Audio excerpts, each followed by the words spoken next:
Okay, we're here at Fab Rats. I'm gonna pick this Coronet up. Paul's not happy with the way it runs. I mean, it's probably 90%. We'll see if we can get that last 10%. So the big smoky burnouts just won't happen until that last 10% comes on. So make it the best we can for whoever wins this. Hopefully you see it on Chad's channel. Hopefully these tires are bald when they come back. So we'll see what he can do. We'll get her loaded up. We'll head back north.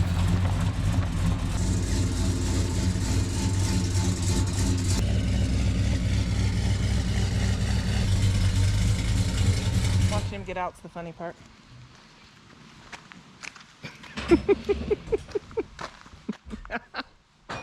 That's the best part of it all right there. It's like the Dukes of Hazzard. Yep.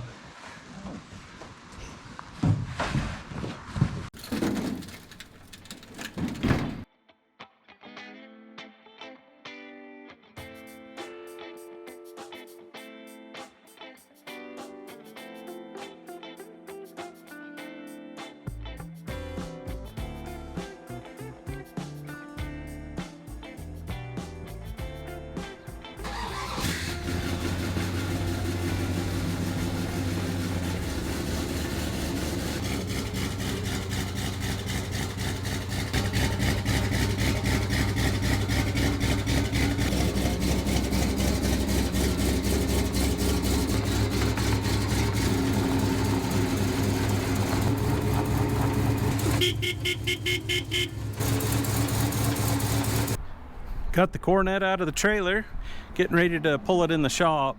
But there's one item of business that we need to take care of first. Just so happens there's an empty spot right about there where the Motley Crue sticker was. It looks a little empty, so I'm thinking that will look really good right there. And if Paul thinks the Motley Crue sticker brought bad luck, wait till he sees what the chadsfab sticker does to the poor car. Let's see. Right about there, I think will work. Perfect. Now it's time to go to work.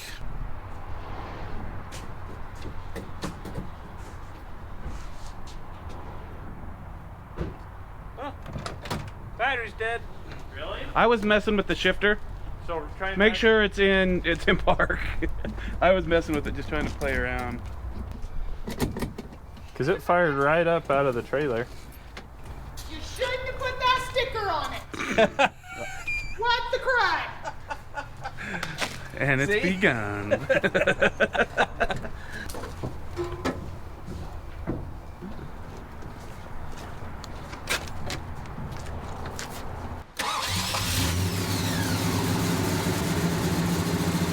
It was just a sticker. It was just a sticker. Got a little bad luck.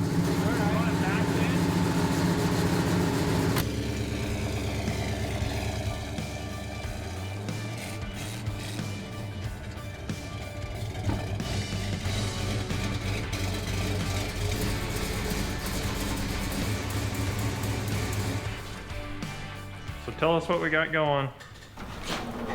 We're just going to start with the basics, make sure everything's all good. 'Cause it's just down on power.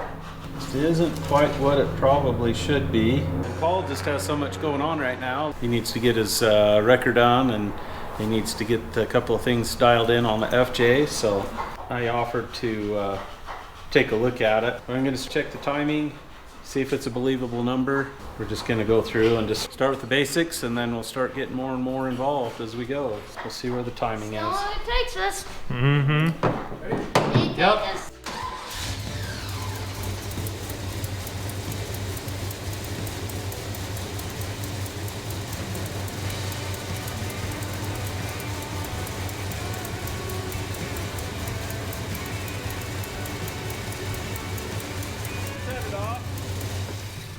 What would you set this motor up at for timing?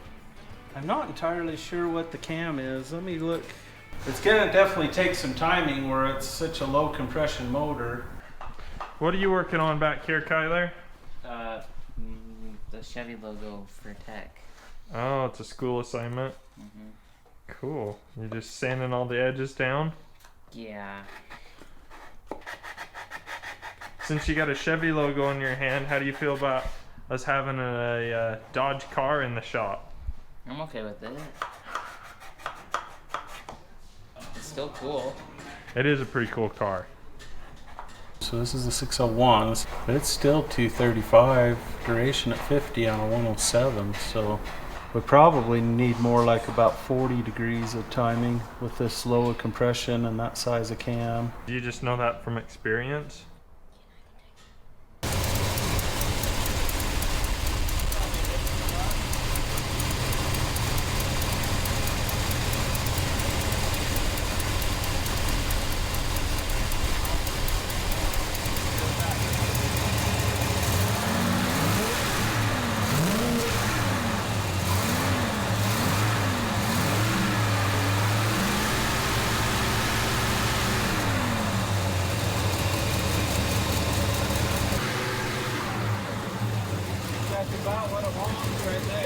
The timing's set at about 40 degrees initial, and the weights on the distributor have been locked out, so there is no advance in the distributor, so it's 40 degrees of timing all the time, and that's where it wants to be, and that's really close to where Paul had it. So I don't think it's a timing issue keeping the power down, so we'll keep moving. Let's see. Go ahead and start it, Caden. Make sure it's going to start okay.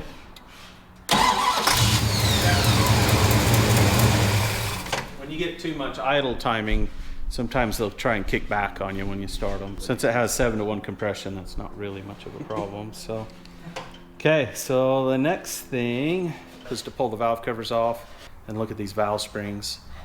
Maybe pull one out, check the spring pressure, and see what we've got from there. But I think that's where our issue is. So. Yeah, and we've got valve springs. Yep, Paul did send me with a whole other cam kit. So, and it has cam lifters, valve springs, and retainers. So we do have the parts to fix it if that's the problem. So it'll be easy enough to check, get the valve cover off, get the valve springs off, check them, and we'll see what we get.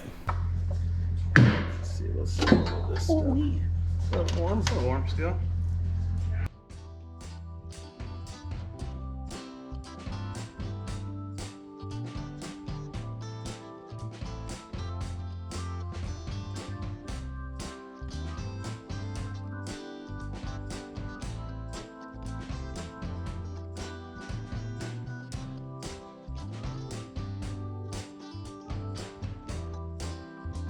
You don't notice anything obvious so far? Or do you have to get it? We got to pull the spring off and measure it. So.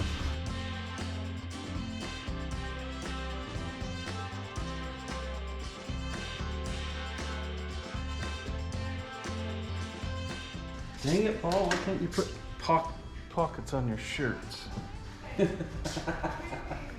right, so we get all the plugs back out of it. A lot easier to turn them over. In case anybody wonders why I'm not a Chrysler guy. Yeah, I'm starting to understand. Just pulling both sides down while. I can't get all the plugs out, so it makes it a lot easier to spin the motor around so we can get it on top dead center. But we'll leave that rocker shaft on until I know we're gonna actually do the springs. Because these shafts really suck. Do they?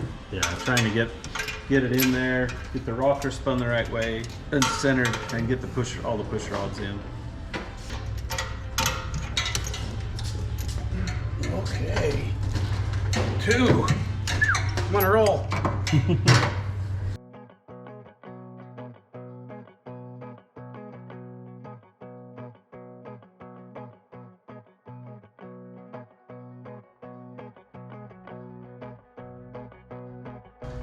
Alright, let's see if it stays.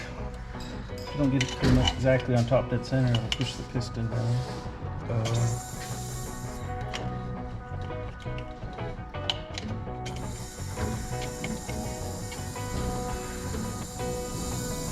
Let's have it. See if it moves.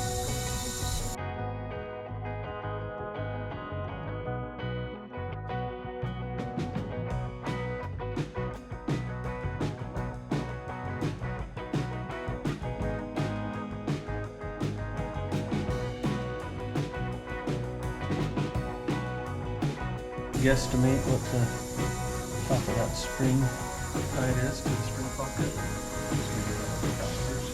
From the Top of the spring to the, just use the stick at the bottom. oh yeah. Just set it on the spring itself. Oh yeah. Okay, we've got this one's valve spring out finally. So we're just gonna measure these spring rates. I just have this little guy. I don't have a big old spring tester like most of the machine shops do, but this is pretty accurate. So we're just gonna test and see what the spring rate is. I tell you just by visually looking at it that we probably have found our problem. So the installed height on this spring was inch 870. So I'm going to set this caliper at about inch 870. There we go. And we're going to compress this spring down to where that just touches right there. And we have about 80 pounds of spring pressure, which isn't very much. So, and we know this cam has about 480 lift. So we're going to compress the spring down 0.490, so that'll put us at about inch 390 on here, about there, and we'll compress this down to where that just touches. Right there. And we have a whole whopping 160 pounds. We found our problem, so. Okay, so these are the springs that Paul sent me with. They came with the other cam. So the box. Wait. Did I just hear you found the problem? We found the problem. That is the spring rate, spring pressure at full open valve. So. That seems a lot low. Yeah, and look at that. That spring is nearly bound. Wow. Okay, so now we know our installed height was about inch 870, so we'll get that set back up. And Installed is almost the same as the fully open, so that's about 140. So we'll go inch 400. Just in case you guys don't realize how much that's how much it's moving. That's how much, How much the your valve. valves are opening and closing every time. Okay, so that's it. So yeah, we're right on. We're at like 310.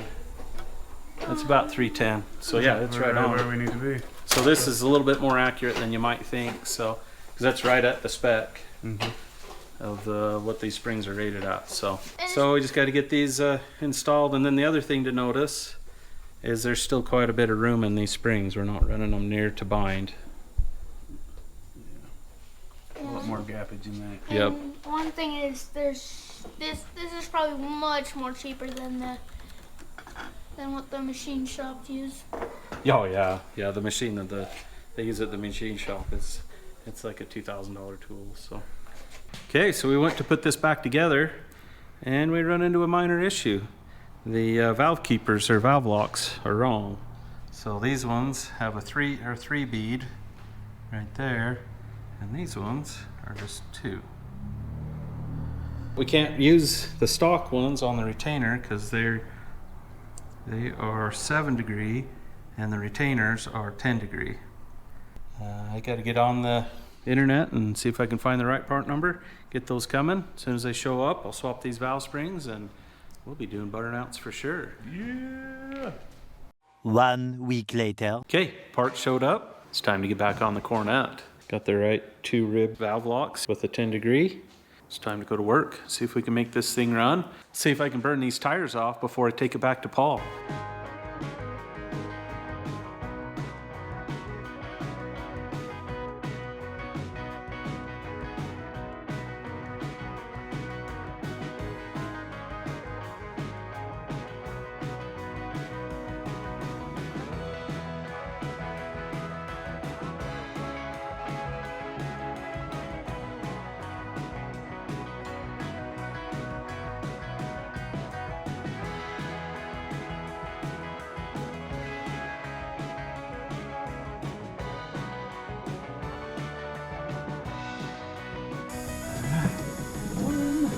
That's a fight in ya.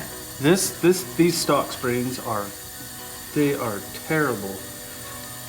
You can't get a hold of them because they have so many coils. You can't compress them enough to get them out. I'd like to cut them, and I'll feel the motor's so full of metal.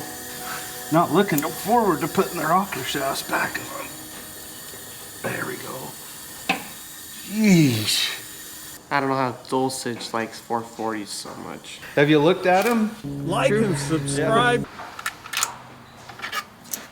The new ones are so much easier because see how tight the coils are in that one. It's really hard to get in here, and then you don't have much room to compress them. But these, piece of cake, even though they're stiffer, they're super easy to deal with.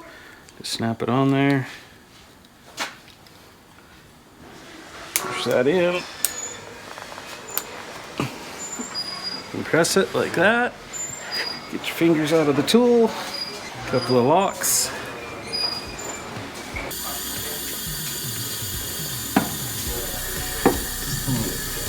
All right. See, that's so much easier.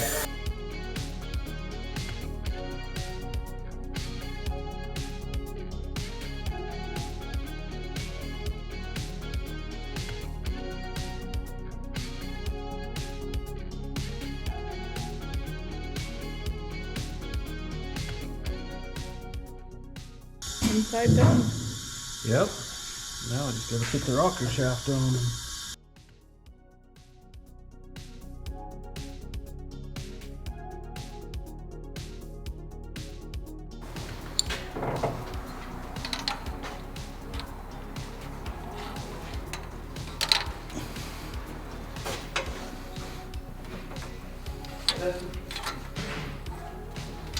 Think we got it.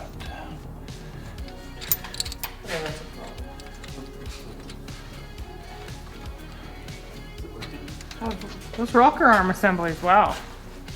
These are strong. That's why they did them. They're quite strong. This is harder to adjust or what? Yeah, these aren't adjustable. Oh, okay. And then Chopping it it's in. just harder to get the rockers to go on, hold the push rods in place. Yeah. Buick did this same thing, and I think that's the last time I messed with a rocker shaft setup was on a Buick 455. So. Oh, really? Like Rich's Buick? A GS? Yeah. But that's all just museum relic stuff anymore. So crazy.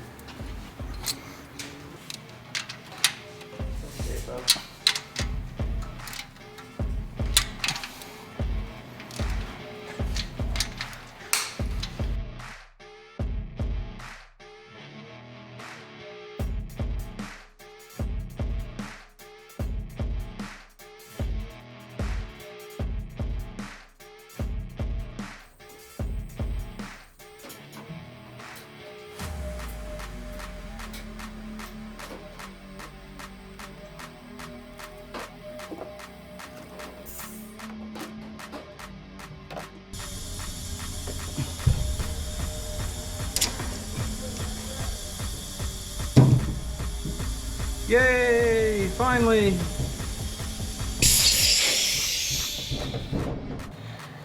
Okay, one trick I've learned a long time ago on these shaft-mounted rockers, especially on the Chrysler, since there's nothing to hold the push rods in place, I like to use a zip tie, kind of pull them together. Don't pull it tight, just kind of so it sits over there and hooks them together, so they don't fall down and get in the way of the rocker shaft when you're putting the rocker shaft on.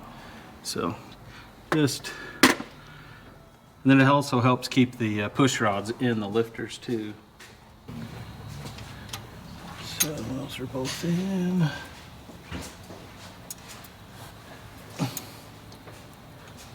Those, like that. And for some reason, I always seem to catch the back push rods. So I use this piece of wire to help hold them up out of the way. I don't know why that is, but That's what you do. That's what I do. I always do things the silly hard way. So, okay.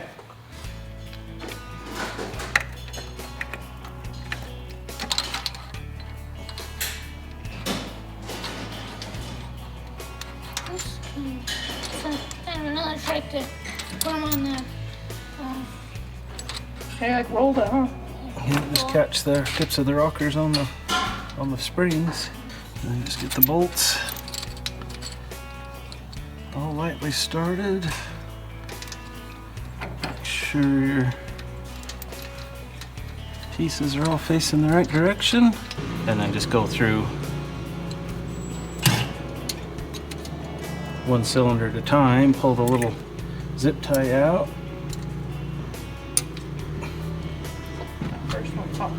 Right, I'll have to, oh, that's good, bud. I'll have to tighten that one down just a little bit because this one's trying to open the valve, so. So let's get, I'll use a ratchet. There should be a ratchet right there, thanks. You the tool guy? Yep. Tim the tool man? Yep. Cool, I want to see you race the belt sander across your piece over there then. All right, we gotta finish sanding that table now. We've got our belt attached with a rough grit. Now we want to plug the thing in now. Of course, you want to be sure the trigger switch is not locked in the on position. Any idiot knows that.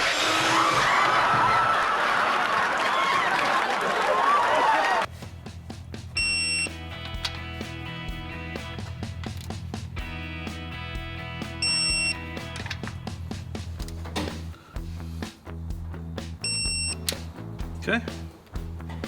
Time for valve covers.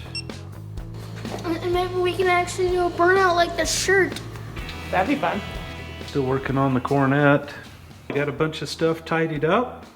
Got the spark plug wires rerouted a little bit.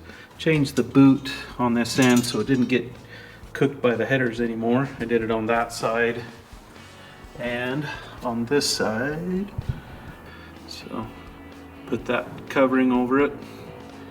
That boot comes straight out. It's kind of a hot spot right there where all those header tubes come together. So that straight boot, I think it'll work. Even with that heat shield over the top of it, it was totally cooking the wire. Even as little as it had been driven, so. But I think we got that resolved. And then the other thing that I've changing while I'm here is didn't have a PCV valve on it. And this is going to be driven quite a ways to one of you lucky guys that wins this car. So I'm going to put a PCV valve on it. So I got the two 90-degree deals on here. There's the PCV valve, and I'm going to bend up a piece of aluminum line to connect the dots there. Look a lot better than a piece of 3/8 rubber hose laying in there. So get that done.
And when I was pulling the spark plug wire off so I could run this harness right here, the terminal broke. So I'll need to replace that terminal. Got a new terminal here, so get to work. See if we can get these last little odds and ends wrapped up and be ready to go for a drive.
this should be ready to run. Take it for a test drive. Hopefully it actually has some power. We'll rev and everybody will be happy. All right, I think I got everything pretty well tidied up under here. Got rid of that ugly washer bottle. Holy crap, that thing is destroyed. It's old. Put the wiring harness back into its what I believe to be its original location. Got the battery tied down, new battery cables. Yeah, looks cleaner. The next thing we need to do is adjust the ride height so we can get it to come into where it's alignable. On the front top of the tires leaned in a long ways, and that's because the ride height sits too high. So I think when we adjust these torsion bars down a little bit, it will bring everything in a lot closer. Then I can get it over to an alignment shop tomorrow. They can finish it up, just get it up in the air, see what we can do. These are the bolts that adjust the amount of tension that's on the torsion bars. So you can see there's a wedge up in there that it pushes on. Puts the tighter you turn the bolts in, the more it adjusts the suspension up. So you can see those are up a long ways. We'll back those bolts out probably, I don't know, 4 or 5 turns. See where that puts us. So.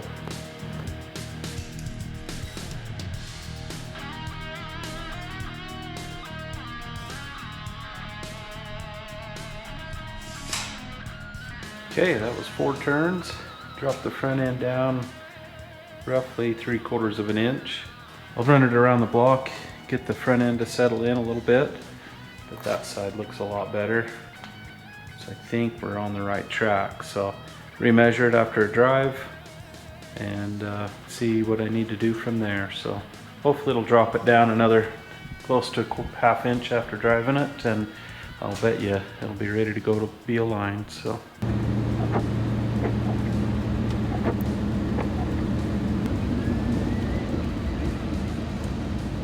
Okay, come back from a trip around the block. It settled in about where I wanted it to be. All right, got the Coronet back from the alignment shop. They got everything fixed up for me. Drives so much better. I knew the steering wheel wasn't going to be centered, so I had them center the steering box and adjust the alignment with the steering box centered. And with the steering box centered, the steering wheel's like this. So I'll have to pull that steering wheel off, see if I can get it centered up. Hopefully with that adapter I can do that. But when I went to drive it tonight, I found that it didn't have any tail lights. Fuse was blown. And then when I got this replaced, I realized I didn't have any brake lights either. So, but that was just a simple adjustment on the brake light switch. Got that going. The last thing electrically I'll need to do as well is see if I can get these front park lights to work. I don't know. We'll pop the lenses off, see if there's anything left of the sockets, and see if I can get those to work, and I think that'll make all the lights work. Amazingly, the gauges on the dash work. The fuel gauge works, the ammeter works, the tachometer's not hooked up, but all the dash lights work. Tail lights work fine. So I'll get these couple of things wrapped up. We'll get this back down to Glendale.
Okay, got the steering wheel centered. And of course it took way longer than it should have, but that's just how normal projects are, so we'll just have to roll with it.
Got the running lights working, turn signals work, got the correct color bulb in there.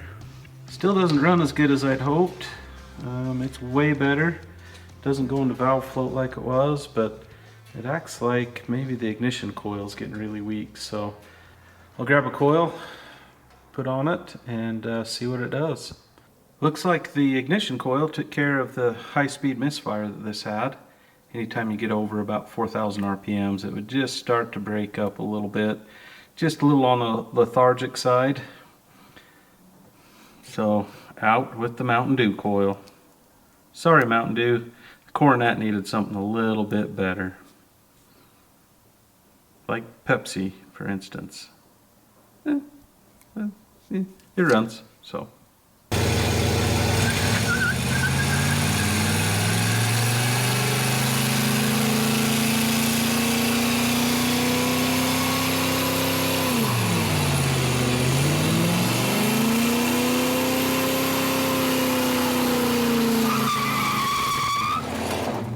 I think that's it.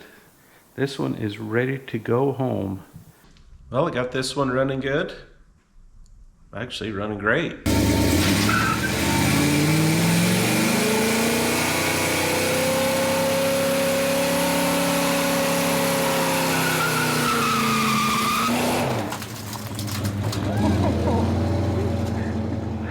Look at all the rubber. I think Paul will be really happy, and whoever ends up with this car, I think will be really happy with the way it runs and the way it looks. So that takes care of it for this week. Remember, if you don't like what you're getting, change what you're giving. Thanks for watching.